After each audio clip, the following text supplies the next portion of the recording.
Have you ever seen a post while you're scrolling through Facebook and it made you want to hit share right away because you totally agree with it?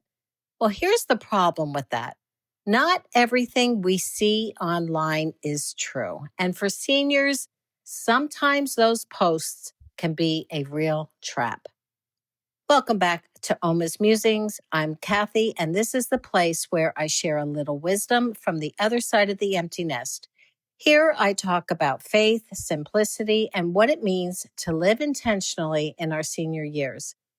Whether you're downsizing, decluttering, or just looking for a slower, more meaningful pace, you're in good company here. So grab a cup of coffee, get comfy, and let's chat about what really matters. Today, I want to talk about the importance of slowing down before we share something online.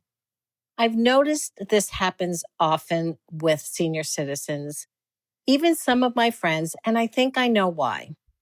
It's because we have more time on our hands to scroll through social media.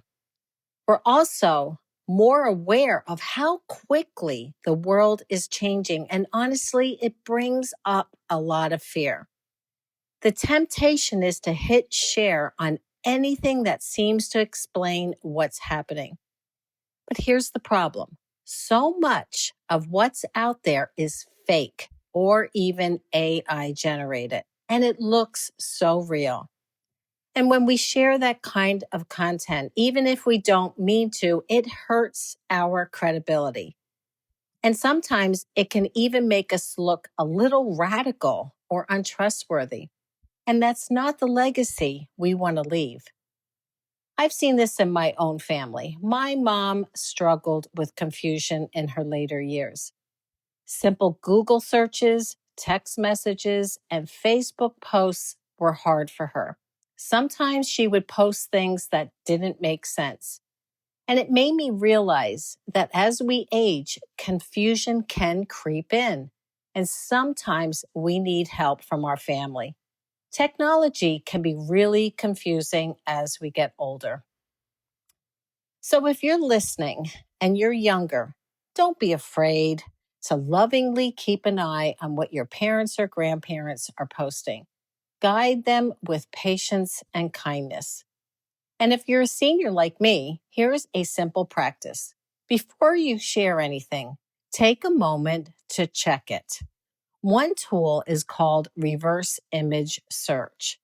You go to Google and you find Google Images and you upload the photo into Google Images, and it will show you where else that image has appeared online.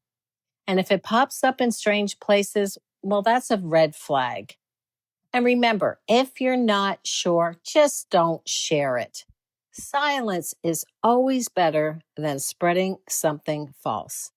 Proverbs 12:22 says, "The Lord detests lying lips, but he delights in people who are trustworthy." Our credibility matters, both online and in person. Let's choose to be voices of truth in a noisy, confusing world. Thanks for spending this time with me today. And if this episode spoke to you, I'd love for you to follow Alma's Musings and share it with a friend who might need the reminder. Have a wonderful day and God bless you.